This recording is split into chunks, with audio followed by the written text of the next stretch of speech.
Nós somos separados para um propósito. Nós fomos salvos para sermos separados deste mundo. A palavra santidade, a palavra santos, traz essa conotação para as nossas vidas de separação do pecado e de aproximação de Deus. Perceba o que é dito em Tito, capítulo 2, versículo 14, o qual a si mesmo se deu por nós, a fim de remir-nos de toda iniquidade e purificar para si mesmo um povo exclusivamente seu, zeloso de boas obras. Aqui, esse o qual, no começo do versículo, faz relação ao versículo 13.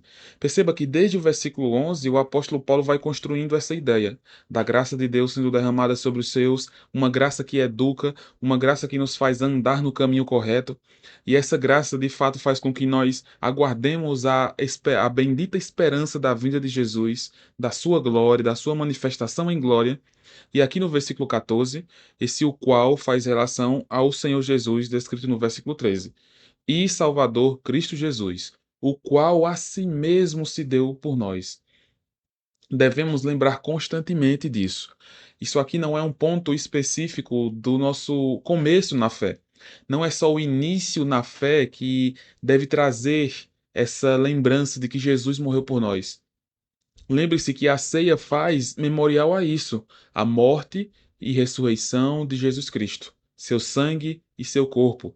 Então, a morte de Jesus, ele se dá por nós, não é uma coisa que nós devemos lembrar em uma ocasião, em outra ocasião, mas todos os dias.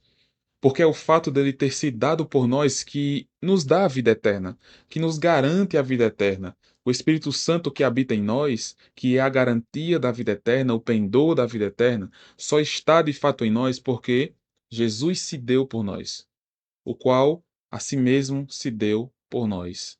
Então lembre-se, primeiramente, todos os dias, lembre-se, Jesus morreu por mim. Como eu posso retribuir nesse dia de hoje?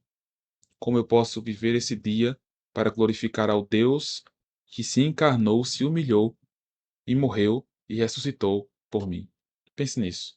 Além disso, a continuação do versículo, fazendo menção a essa morte de Jesus, a ele se dar por nós, diz qual é o propósito disso, ou um dos propósitos, a fim de remir-nos de toda iniquidade e purificar.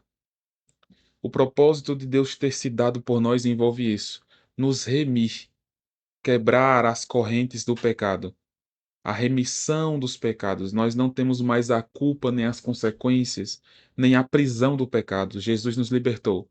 Jesus quebrou as correntes. Ele nos remiu, ele nos redimiu. Devemos lembrar disso. De toda iniquidade, não é de uma parte. Muitas vezes nós pensamos que o pecado às vezes é duro demais e que nós não conseguimos resistir. Mas a Bíblia aqui nesse versículo deixa claro para nós: ele nos remiu de toda iniquidade. Nenhum pecado de fato nos prende mais pelo poder do Espírito Santo. Além disso, ainda diz: e purificar. O propósito de Jesus ter morrido por nós envolve purificação, ou seja, santidade, separação do pecado.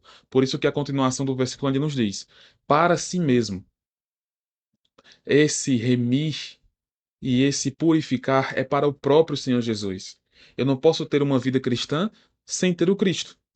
Eu não posso dizer que sou crente, que sou cristão, sem Jesus Cristo em minha vida. Isso é contraditório, o versículo deixa claro para nós. O qual se deu por nós para nos remir e nos purificar para si mesmo. Então, se eu não estou próximo de Jesus, se eu não estou vivendo para Jesus, isso pode demonstrar que Jesus não me alcançou ainda. Então pense consigo mesmo. Eu fui de fato alcançado por Jesus? Eu tenho vivido de fato para Jesus? Essas perguntas são importantes para nós podermos de fato viver mais para o Senhor, para o autor e consumador da nossa fé. Além disso, o versículo ainda diz, mostrando como o Senhor cuida de nós, como o Senhor zela por nós, como ele tem o cuidado para conosco. Um povo exclusivamente seu, zeloso de boas obras. Finalizando essa ideia aqui, ele ainda diz: o Senhor Jesus que se deu por vocês, que se deu por nós, para que nós sejamos remidos e purificados para o próprio Senhor Jesus, para ser um povo exclusivo dele.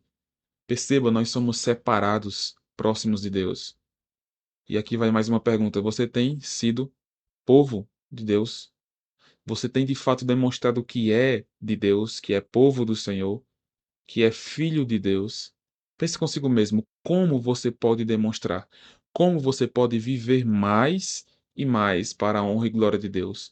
Deus espera que nós tenhamos consciência disso, que nós fomos separados para Ele. Você é separado para o Senhor? Então viva de acordo com essa verdade, de que você não pertence mais a esse mundo. Lembre-se do que Jesus orou por nós. Ele orou pelos apóstolos, mas orou por nós. Ele diz: Peço, oro por estes e oro pelos que ainda virão a crer em mim.